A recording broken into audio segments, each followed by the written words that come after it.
Cinema Movie Chat. It is the 29th of December. We're coming up on the new year, and I know quite a few people who will be happy to hear that. Hopefully, it'll be a better year for them than this year was, or the previous year was, or just in general. The past couple of years have been a bit of a dumpster fire for a lot of various reasons. First of all, I hope everybody had a safe and healthy holiday weekend last week, whether you celebrate Christmas or not. I hope that you guys had a good weekend, and I hope everybody is enjoying the acts of my one of my cat's Gadget, who is taken to jumping up on the bookshelves back there. And I'm not even sure how she. Well, I know how she got up there, but I hope you'll enjoy that as part of tonight's live stream. So, with the 2021 year wrapping up, it's time to sort of put to bed what the year of 2021 is for most critics. That includes top 10 lists. If you followed me for a number of years, you know that I don't really do my top 10 lists in December. Big part of that is because of the fact that I haven't necessarily seen everything that I want to see that I feel like could make a fully comprehensive 10 best list. And that's certainly the case this year. There are going to be a number of films as we move into January that I still will not have seen. Some of that is going to be because it hasn't been made available to me yet, like Drive My Car. Part of that is going to be because of the fact that I just haven't had a chance to watch it yet. I have caught up over the past few days with a number of films, but by and large, I'm still missing out on a number of ones. So, this Friday, which is New Year's Eve, is when I send out my retrospective list on Sonic Cinema. What I will do, what I've done the past few years, is go with my favorite films of 2021. Last year, I did 25. I'm going to do 25 this year. Yes, I did see Spider-Man 3 No Way Home. I really loved it. You can find the review at sonic-cinema.com. And so I'm going to do my favorites list, which will be 25 deep. Also going to have a number of films that I recommend that haven't made that list, and as well as favorite soundtracks, favorite performances, my usual. This is one of those years that's going to be really weird, and once you see my favorite films, it's going to be even weirder. As much of the studio, one thing I will say is, as much of the studio product that we've gotten this year, you're not gonna find a whole lot of it on my favorites list. But that being said, I think it's going to be a really interesting list. It's going to be a lot of interesting discussion.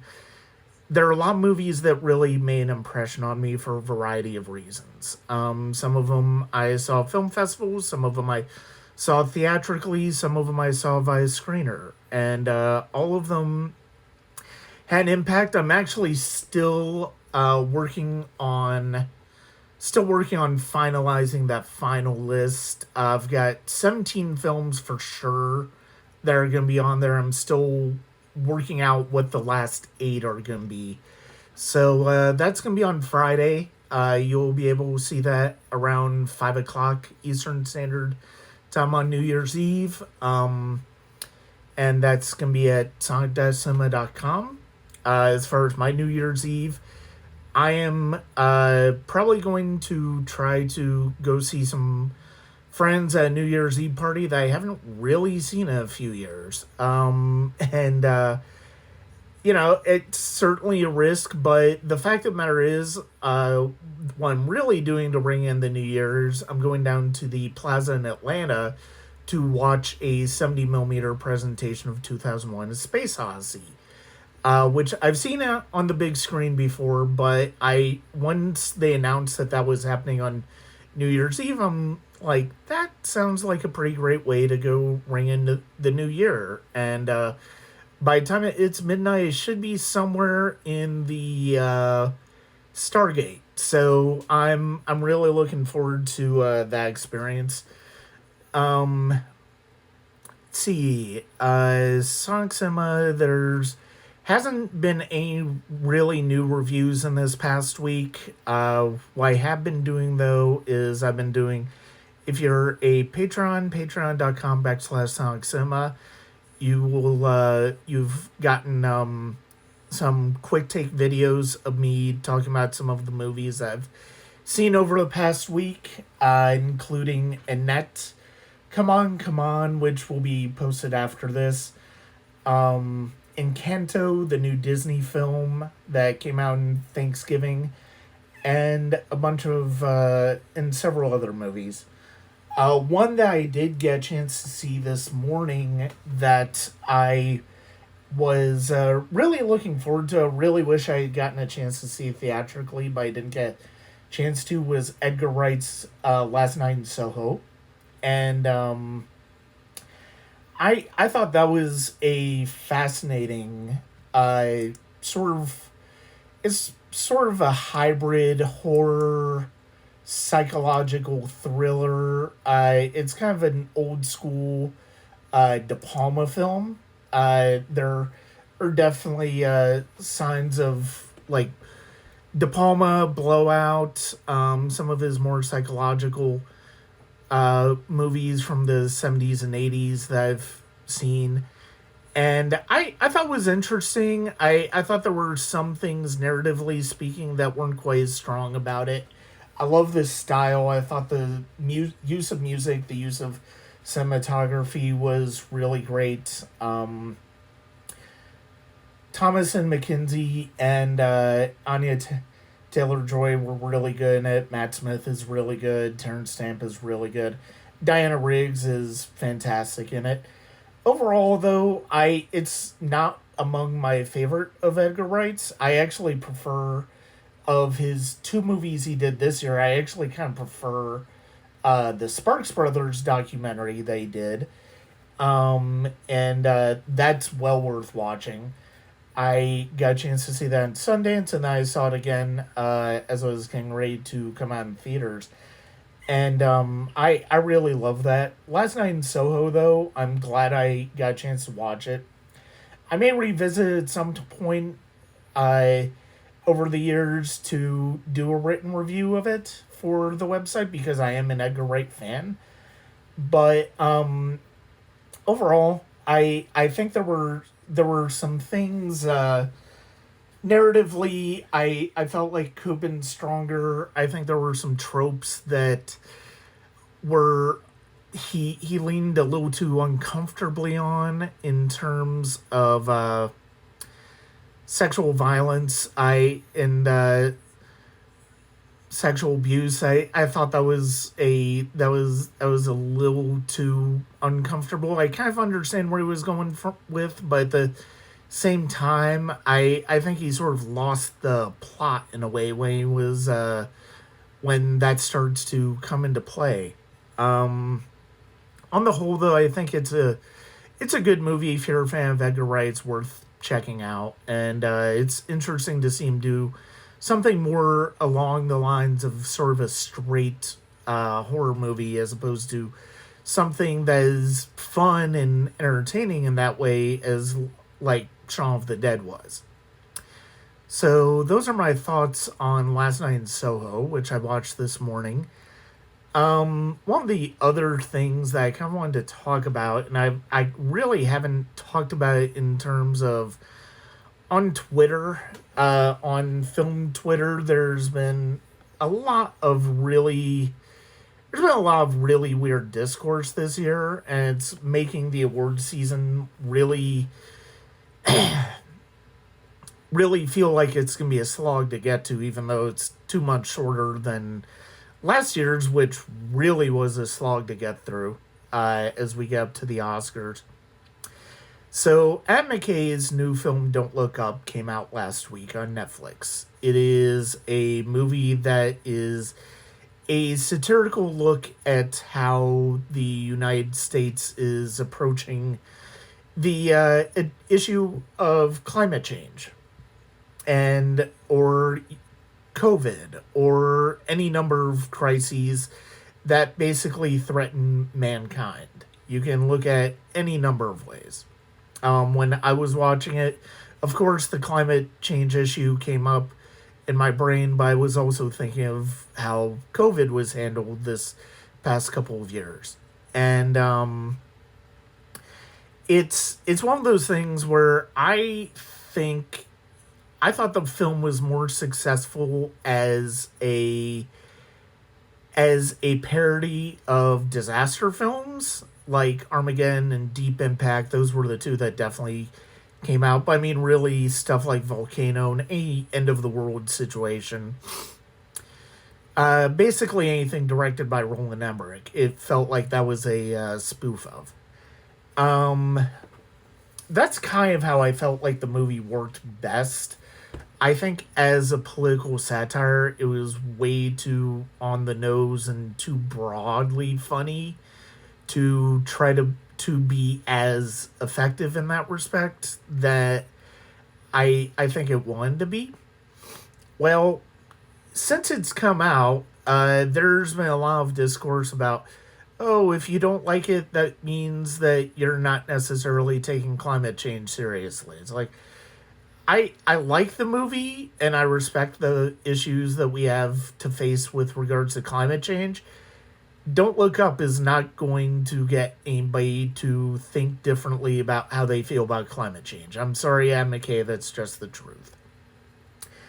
I don't think that it's a particularly good movie. I certainly wouldn't put it on the level of The Big Short, but I also wouldn't necessarily put it on the level of Vice, which I was not a fan of in terms of Adam McKay. Is kind of in the middle where, and that's kind of where I've always been with McKay's work.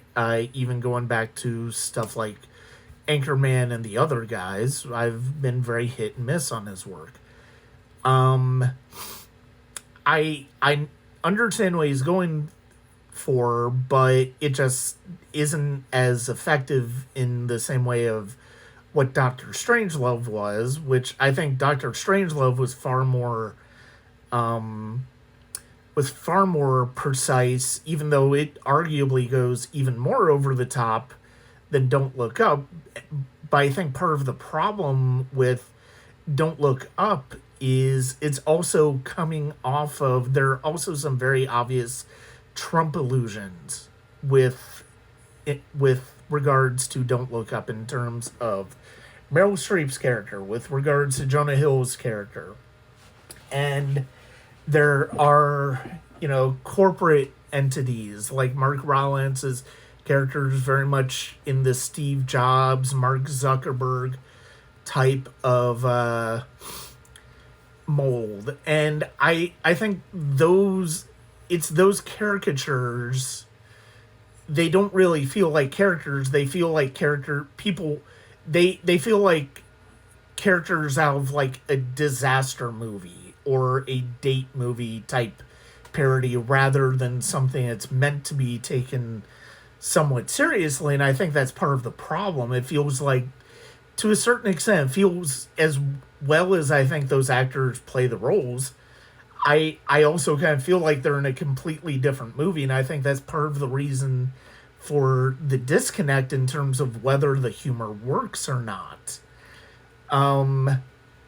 Overall, I think Don't Look Up is an entertaining movie. Again, I look at it as, it's a decent parody of disaster movies. But I can also see why people just think it's dreadful and self-serious and kind of has its head up its ass, which, based on some things I've seen of Adam McKay talking about it, kind of does have its head up its own ass. My personal feeling is if you enjoy Don't Look Up, you know, there are many reasons why I think you would. Uh, if the satire works for you, great. That's fine. It didn't necessarily work for me. If some of the performances worked for you, great, fine. I know there are some performances I liked. I like DiCaprio in this movie. I like Jennifer Lawrence in this movie. I even really liked Mark Rylance, as bizarre as his character was. I thought it was a nice change of pace from his uh, previous work, and I thought it was really good. On the whole, though, I also think that it it's a movie that is clearly telling you what it's about, and it's insistent on it to a certain extent. It's insistent that it's the smartest. They're the smartest people in the room, and I about the issue, and I think that's part of the problem. Um, that's how I feel about Don't Look Up. Um, Another one that's been on the film Twitter discourse hellscape is Licorice Pizza, the new Paul Thomas Anderson fan. There will be some spoilers here if you haven't had a chance to see it. And I know it's not completely available. I'm not even sure if it's completely available in Atlanta yet. But I really liked Licorice Pizza. I thought it was a really lovely coming of age film. Remind me a lot of Almost Famous in the Cameron Crowe film, in the way that the main characters, played by Cooper Hoffman and Elena Main, were performed. I thought they did a really good job, and I thought they were terrific in the film. I didn't mention in my review the blatantly racist Chinese guy doing the fake Chinese and being quite blatantly racist about his Chinese wife. It serves no purpose in the movie whatsoever, and it's something that I you know it's something that really is uncomfortable the more you think about it in the movie, and really is unnecessary. It Those scenes don't really serve a purpose. That character doesn't really serve a purpose. It kind of takes the what's supposed to be a relatively sweet story about two people essentially coming of age out of that movie. And you know, even if you're trying to do something that is more along the lines of a snapshot of life in LA at the time, I think it's still completely unnecessary, because it really serves nothing to do with the plot that you're the story that you're telling. And I think that's one of the biggest issues with it. And I think that's the biggest issue with it. If you took that character and took those scenes out of the movie would be just as good as it is, and probably better, because they wouldn't be in there. The big discourse, of course, is with regards to the fact that Cooper Hoffman's character is 15 and Alana Main's character is 25. And you have a situation where a teenager is essentially in a love story with a 25-year-old. This is kind of where spoilers kind of have to get into it, because and this is kind of where the Almost Famous comparisons come into play, because I felt like, and I know a lot of other people who saw Licorice Pizza felt, the point in that relationship, the way that relationship is developed, was very clearly this is a first crush for Cooper Hoffman's character. It's very clearly a first crush, much in the way William Miller has with Penny Lane. Is it appropriate? No. It's not appropriate, but I mean, how many teenage crushes guys have are typically appropriate at that point in their lives. And we can certainly debate, what that says about the way we raise teenage boys and have boys think of sex over the years. We can certainly debate that. There's certainly a lot of discussion to be said about that. But the fact of the matter is, it's a crush. And I've seen a lot of people, I've seen a lot of people say that Alana is predatory towards him.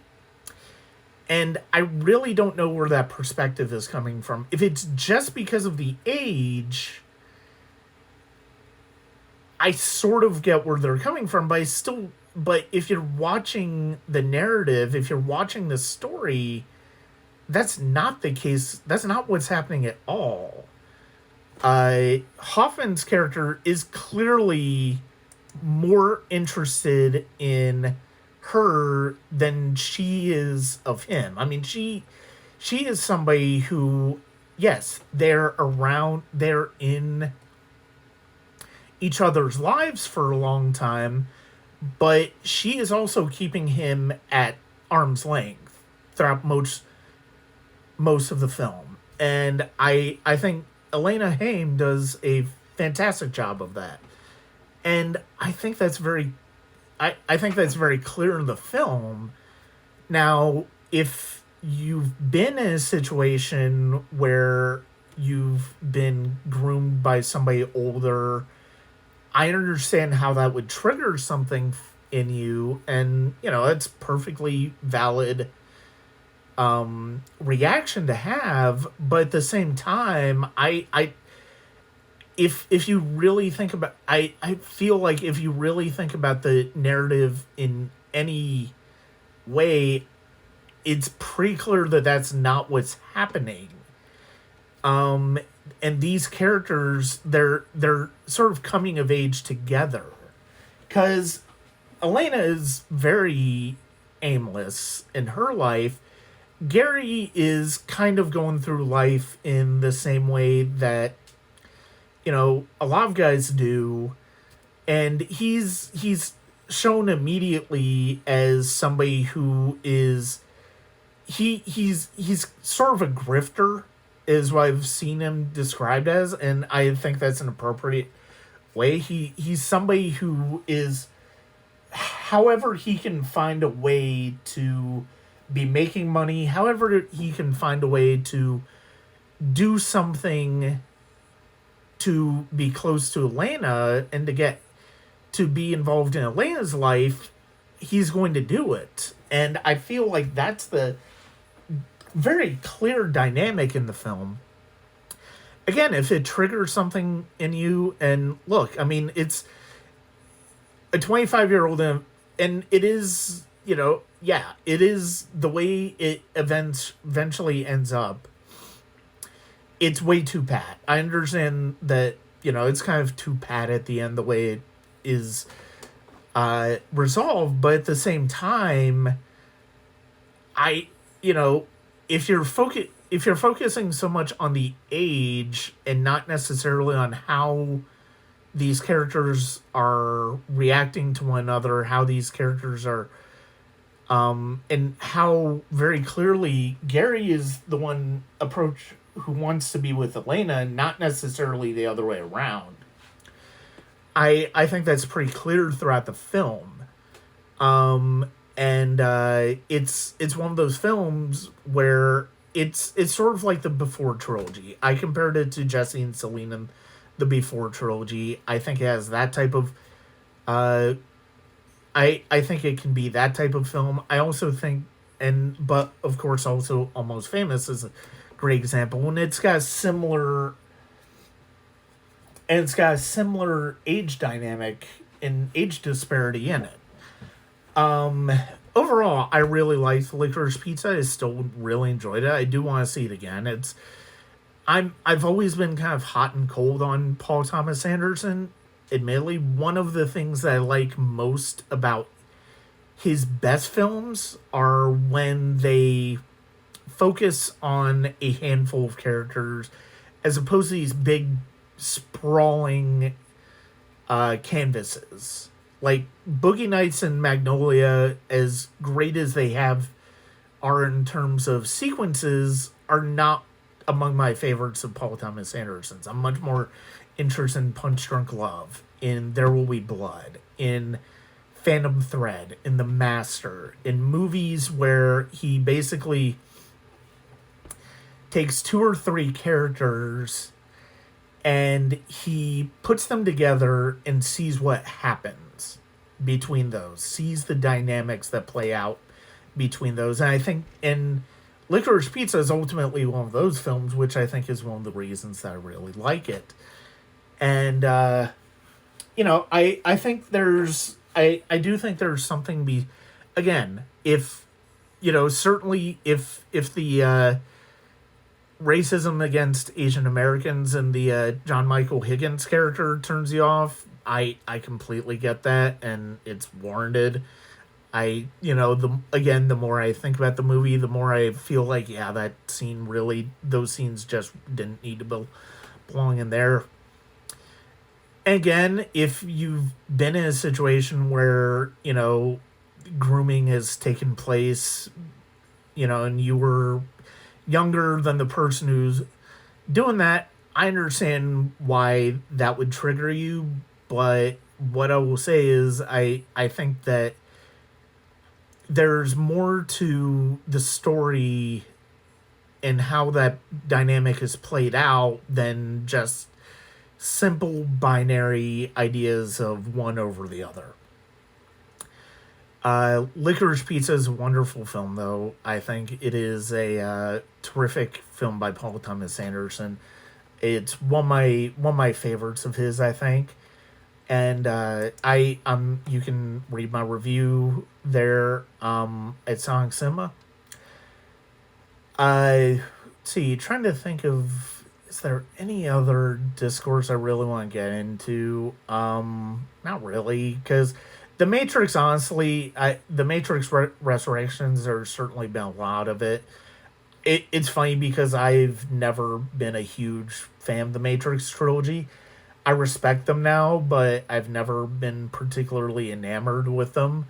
But I actually really like The Matrix Resurrections, and part of that, I think, is because of the fact that I'm much more familiar now with the Wachowskis and much more on their wavelength in terms of the type of movies that they make and the type of ideas that they go to. So I respect the Matrix movies now, and I can really appreciate a lot of the things that they're doing, that Lana is doing in The Matrix Resurrections.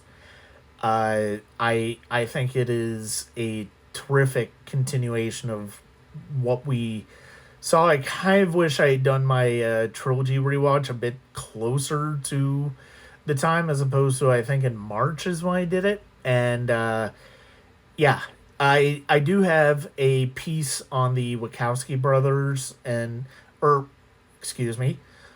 the Wachowski sisters and their films that I'm hoping to do in the next year, and I've got a lot of it written. I'll probably give The Matrix Resurrections a rewatch, and also I have to rewatch Jupiter Ascending, and I'd like to get to Sense8, but I'm not sure if I'm going to. We'll kind of see how things go. I may stretch this out to a little bit later in the year, though. Especially if I want to get to Sense8. Because I'm going to have a very busy January, getting some rewatches in for the Georgia Film Critics Association for the Academy Awards, and wrapping up 2021. And then the second half of January, I have the Sundance Film Festival that I'll be covering again, and it's going to be virtual for me. I didn't necessarily feel like I wanted to do in person this year, and the way that COVID restrictions have increased, I'm kind of glad that I made that choice. But I'm still looking forward to going back to Sundance, at least virtually. And all more about that on Sonic Cinema as the month of January goes on, including some of the films I'm planning on watching. Trying to think. This week, the last part of the Sonic Cinema podcast for 2021 came out. I have two episodes that came out this week. They're both associated with my retrospective look at 1996, including four horror films with Phil Faso from Death Ensemble, as well as a retrospective on the best of 1996 as told by myself, Matthew Timms, Chelsea from the Intel Cinema Gals podcast, and Grace Aki. And I hope you check out those episodes. I hope you subscribe to the Sonic Cinema podcast on YouTube, Spotify, Apple, Google, wherever you listen to podcasts.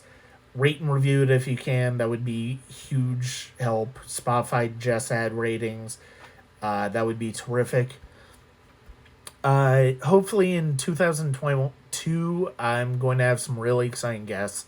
Still trying to lock down dates to record some of those, but when they do get done, you'll be able to rebound on Sonic Cinema, and depending on how the order goes, I'm not quite sure what movies or what episodes are going to come out when. I do know Sundance obviously is going to be after. My Sundance coverage will end after Sundance. The Oscars will be right before my best of 2021 will be right before the Oscars. And then I'll have two episodes of established classics, of some new guests as well as some old guests. And I think that's it for this episode of the Sonic Cinema Movie Chat. Thank you very much for watching, and I hope you have a good night and a very safe intro to 2022. Thank you very much.